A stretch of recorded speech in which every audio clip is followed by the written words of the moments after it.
మీ ఇంట్లో మొదటి కోటీశ్వరుడు మీరే అవ్వాలనుకుంటున్నారా? ఈ ఫైనాన్షియల్ వెబినార్ లో ఇప్పుడే జాయిన్ అవ్వండి. Hello views, welcome back to our channel. ఈరోజు మనతో ఉన్నారు స్టాక్ మార్కెట్ అనలిస్ట్ అయిన సుందరం రెడ్డి గారు. సార్తో మాట్లాడదాం. Hi sir. Sir, current market ముఖ్యంగా మన ఇండియాలో పొజిషన్ చూసుకున్నప్పుడు ఐటీ ఇండస్ట్రీ ఏదైతే ఉందో అదొక బిగ్ వాల్యుయేషన్ అని చెప్పాలి. కాకపోతే ఐటీ న్యూస్లోకి వచ్చినప్పటికీ ఏంటి అంటే చాలామంది ఎంప్లాయీస్ మీద పింక్ స్లిప్ ఇచ్చి వాళ్ళని వెళ్ళగొట్టడం మీకు తెలిసిన విషయమే. ఎక్కువ వే ఆఫ్స్ అనేవి ఈ సంవత్సరం జరుగుతాయి. ఆల్రెడీ ప్రీవియస్ ఇయర్ చాలా ఎక్కువ జరిగాయనే విషయం కూడా మనకు తెలిసిందే. ఈ ఇంపాక్ట్ అప్కమింగ్ సెలక్షన్స్ ఏవైతే ఉంటాయో కొత్తగా జాయిన్ అయ్యే వాళ్ళ మీద ఏ విధంగా ఉంటుంది? ప్రీవియస్ నెంబర్ లాగే ఉంటుందా, ఏమైనా తగ్గే అవకాశం ఉందా? ఇప్పటి వరకు రిజల్ట్ వచ్చింది టీసీఎస్, ఇన్ఫోసిస్, విప్రో అండి. ఆ 3 కంపెనీల్లో ఫస్ట్ టైం లాస్ట్ 2 డెకేడ్స్లో అండ్ 64,000 మెంబర్స్ని తగ్గించుకున్నారు వర్క్ ఫోర్స్ని. అంటే ఎవ్రీ ఇయర్ ఎంప్లాయీస్ని పెంచుకుంటూ పోయే ఇండియాస్ టాప్ మోస్ట్ కంపెనీస్ ఇవే ఇప్పుడు ఎంప్లాయీస్ని తగ్గించుకుంటున్నాయి. 64,000 డ్రాప్ అయిందనమాట. దాని తోడు ఎవ్రీ ఇయర్ ఈ అట్రిషన్ రేటు, అంటే ఎంప్లాయీస్ ఒక కంపెనీ నుంచి ఇంకో కంపెనీకి జంప్ అయ్యే రేటు 25% ఉంటుంది. ఈ సంవత్సరం అది లోయెస్ట్ 12%కి వెళ్ళిపోయింది.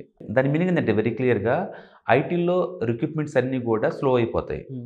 ఇంత ముందులాగా ఫాస్ట్గా గ్రో అవ్వవు అనమాట. అది అంటే టీసీఎస్లో ఈచ్ ఇయర్ 30,000 40,000 ఎంప్లాయీస్ని యాడ్ చేసుకుంటూ పోయేవాళ్ళు. ఇప్పుడు ఈ సంవత్సరం అది కంప్లీట్గా డౌన్ అయ్యే ఛాన్స్ ఎక్కువ ఉంది. దాని మీనింగ్ కొత్త వాళ్ళని అస్సలు తీసుకోరు అని కాదు.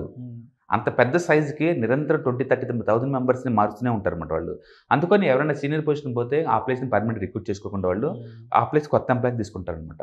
మొత్తానికి ఓవరాల్గా అయితే ఇది ఏ ఇండికేట్ చేస్తుందంటే ఐటీ ఇండస్ట్రీ ప్రస్తుతానికి బ్యాలెన్స్ అవుతూ ఉంది. అంటే టోటల్ సెక్టరే రీసైజ్ అయిపోతుంది అనమాట, కొత్తగా సృష్టించుకోబోతుంది. ఎందుకంటే ఈ artificial intelligence, machine learning, data science ఇవన్నీ బాగా వచ్చిన తర్వాత ఎంప్లాయీస్ కౌంట్ తగ్గుతుంది, ఎఫిషియన్సీ పెరుగుతుంది ఐటీ వాటికి కూడా. అందుకని రిక్రూట్మెంట్ ఇంత ముందులాగా వేల మందిని తీసుకోరు ఇక. అందుకని డెఫినెట్గా రిక్రూట్మెంట్ చాలా స్లో అవుతుంది. అంటే కొత్త ఎంప్లాయీస్ని తీసుకునే ఛాన్స్ చాలా స్లో అవుతుంది. డెఫినెట్గా 2024లో ఐటీ ఎంప్లాయీస్ అంటే ఐటీ ఇండస్ట్రీకి పర్టికులర్గా న్యూ ఫ్రెషర్స్కి చాలా స్ట్రెస్ ఉంటుందండి, అందులో డౌట్ లేదు. ఎందుకంటే వీళ్ళు మొత్తం కలిసి ఒక బీటెక్ ఇండియా మొత్తం మీద 14 లక్షల మంది బయటకు వస్తారు ఎవ్రీ ఇయర్. 14 లక్షల మంది బయటకు వస్తారు. అండ్ డిగ్రీ పాస్ అయ్యి బయటకు వచ్చే వాళ్ళు ఇండియా మొత్తం మీద 4 కోట్ల మంది వస్తారు ప్రయాణం. అందులో చాలామంది ఈ ఐటీ సంబంధించిన బీపీఓ జాబ్స్ కానీ లేదా ఐటీ జాబ్స్ కానీ ట్రై చేస్తారు. బట్ ఇక్కడ రిక్రూట్మెంట్ చూస్తే వాళ్ళు లాస్ట్ 1 ఇయర్లో 64,000 తగ్గించుకున్నారు, తీసుకోలే వాళ్ళు లాస్ట్ 1 ఇయర్లో.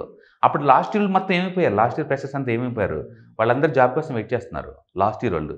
ఈ సంవత్సరం పరిస్థితి ఏంది? ఈ సంవత్సరం కూడా మళ్ళీ 14 లక్షల మంది బీటెక్ వాళ్ళు బయటకు వస్తారు ఇండియా మొత్తం మీద. ఇక్కడ చూస్తే జాబ్స్ చాలా తక్కువ ఉన్నాయి.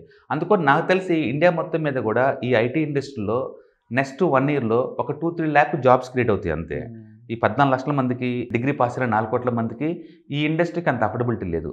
ఇప్పుడు వరకు ఇండియాలో టాప్ మోస్ట్ జాబ్ అఫోర్డబిలిటీ ఎక్కువ మందికి ఛాన్స్ ఇస్తున్న ఇండస్ట్రీ ఐటీ ఇండస్ట్రీ. ఇది ఇప్పుడు స్లో అవుతుంది కొంచెం, ఆ విషయం క్లియర్గా అర్థమవుతుంది. వాళ్ళ రెవెన్యూ గైడెన్స్ కానీ చూస్తే 1-3% కన్నా ఎక్కువ గ్రో అవుతుంది ఇండస్ట్రీ. అంటే ఇండస్ట్రీ గ్రో కూడా స్లో అవుతుంది. ఇది ఇట్లా ఇండస్ట్రీస్ మొత్తం కూడా ఈ రీబ్యాలెన్సింగ్ అవటం అనేది ఎవ్రీ 5 years 10 years కోసం జరుగుతూనే ఉంటుంది, ఒక ట్రెండ్ లాగా. ఎందుకంటే టెక్నాలజీ రీడిఫైన్ అయినప్పుడు వాళ్ళ స్ట్రాటజీస్, టెక్నిక్స్, రిక్రూట్మెంట్ కూడా రీడిఫైన్ అవుతూ ఉంటుంది అనమాట. అందుకని టోటల్ ఐటీ ఇండస్ట్రీ వాళ్ళు మొత్తం ఉన్న 70 లక్షల్లో డెఫినెట్గా ఒక 10 లక్షల మంది జాబ్స్ షేక్ అయ్యే ఛాన్స్ ఎక్కువ ఉంది. అదే విషయాన్ని హెచ్ఆర్ మేనేజర్ కూడా క్లియర్గా చెప్తున్నారు. ముందు రోజుల్లో జాబ్స్ కొత్త వాళ్ళు తీసుకునే దాని బదులు ఉన్న వాళ్ళని కూడా ఇంకా తగ్గించుకునే ఛాన్స్ ఎక్కువ ఉంది అని చెప్పేసి. అందుకని వాళ్ళు ఈ సంవత్సరం కూడా స్టార్టింగ్ వాళ్ళ శాలరీ 2.7 లాక్ ఇస్తున్నారు ఏమి ఇట్లా వాళ్ళు. లాస్ట్ 10 years క్రితం అదే శాలరీ, 10 years తర్వాత ఇప్పుడు కూడా 3.7 లాక్ శాలరీ. ఎక్కువ జాబ్స్ అన్నీ కూడా ఫ్రెషర్ని తీసుకుంటున్నారు అండ్ వాళ్ళకి 3.7 లాక్ ఇస్తున్నారు. అందుకని వాళ్ళు 40,000 50,000 తీసుకుంటామని స్టేట్మెంట్లు ఇస్తున్నా ఇంటర్నల్గా జరుగుతుంది ఏంటంటే 3.7 లాక్ ఫ్రెషర్స్ని తీసుకుంటున్నారు కొంతమందిని, ఆ మంత్ సీనియర్స్ని తీసేసుకుంటున్నారు, వాళ్ళు తీసేస్తున్నారు జాబ్స్ అనమాట. సో ఓవరాల్గా అయితే ఐటీ ఇండస్ట్రీ స్లో అవుతుంది, రెవెన్యూ గ్రోత్ స్లో అవుతుంది. అండ్ అలాగని చెప్పేసి సెక్టర్ పడే అంత ఛాన్స్ ఏం లేదు, అంటే టూ మచ్ పెరిగేంత కూడా ఛాన్స్ లేదు, జస్ట్ పాస్ అంతే ఈ సంవత్సరం. దీనివల్ల ఐటీ స్లో అయితే ఏమవుద్ది నెక్స్ట్ అంటే ఐటీ ఎంప్లాయీస్కి ఎక్కువ శాలరీస్ వచ్చేది ఈ కంపెనీల నుంచి కాబట్టి మిగతా ఇండస్ట్రీతో కంపేర్ చేసుకుంటే ఇది శాలరీస్ ఎక్కువ ఇస్తుంది కాబట్టి రియల్ ఎస్టేట్ స్లో అవ్వచ్చు. ఇది కనుక స్లో అయితే దాన్ని ఎఫెక్ట్ అంతా. ఆటోమొబైల్ ఇండస్ట్రీ స్లో అవ్వచ్చు, లైఫ్ స్టైల్స్ అన్ని పెద్ద లగ్జరీ లైఫ్ స్టైల్స్ అన్ని స్లో అవ్వచ్చు, ఆల్కహాల్ బెవరేజ్ కూడా స్లో అవ్వచ్చు, వీకెండ్ పార్టీస్ స్లో అవ్వచ్చు. దీని ఎఫెక్ట్ సబ్సిక్వెన్స్గా మిగతా మీద పడుద్ది. అయితే ఇది నిజంగా వార్నింగా అంటే వార్నింగ్ కాకపోవచ్చు. ఎందుకంటే టెక్నాలజీ రీడెఫైన్ ప్రతిసారి కూడా అది జరుగుతుంది, మామూలు విషయం. మనం కనుక జాగ్రత్త చూసుకుంటే 23లో అమెరికాలో కూడా పీకేశారు అంతే. యాపిల్ కావచ్చు, ఫేస్బుక్లో కావచ్చు, మెటాలో కావచ్చు, లేకపోతే గూగుల్లో కావచ్చు, అక్కడ కూడా ఎంప్లాయీస్ని తీసేశారు. దాని అర్థం పింక్ స్లిప్లు పర్మనెంట్గా ఇస్తున్నారు కాదు, టెక్నాలజీ మారుస్తున్నారు, దాని తగ్గట్టు మళ్ళీ కొత్త వాళ్ళని తీసుకుంటున్నారు, పాత వాళ్ళని తీసేస్తున్నారు టెక్నాలజీ లేని వాళ్ళని.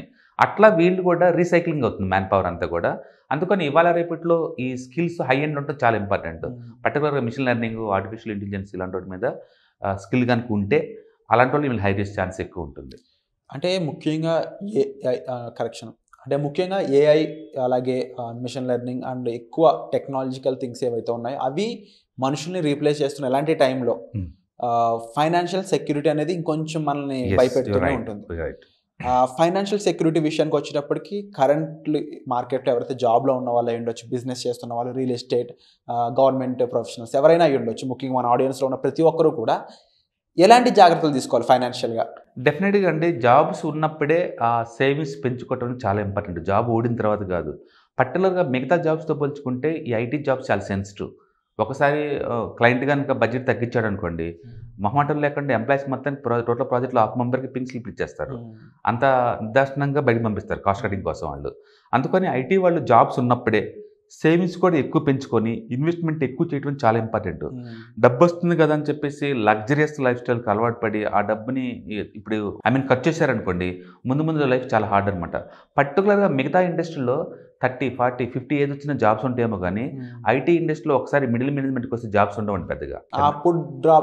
ఉండదు, ఎందుకంటే వాళ్ళ కోడింగ్ అప్పుడు వేరు, ఇప్పుడు కోడింగ్ వేరు, టెక్నాలజీ రీడెఫైన్ అవుతూ ఉన్నాయి. అది వేరే ఇది వేరే ఎక్స్పీరియన్స్ ఉంటుంది. అందుకని ఒక 45లో చూస్తే ఐటీ ఎంప్లాయ్ చాలా స్ట్రెస్గా ఉంటారు మిగతా ఇండస్ట్రీతో పోల్చుకుంటే. మిగతా ఇండస్ట్రీలో ఏంటంటే హైరార్కీ పెరిగే కొద్దీ లైట్గా ఉంటుంది, వర్క్ పెద్దగా ఉండదు. బట్ ఇక్కడ అట్ట కాదు, too much communication, too much working ఉంటుంది, వాళ్ళకి స్ట్రెస్ చాలా ఎక్కువ ఉంటుంది. అందుకని ఐటీలో శాలరీ ఎంత పెరుగుతుందంటే అంత స్ట్రెస్ గ్రోత్ ఉంటారు. ఆ టైం కల్లా ఒక మంచి ప్యాసివ్ ఇన్కమ్ క్రియేట్ చేసుకోవటం చాలా ఇంపార్టెంట్ అనమాట.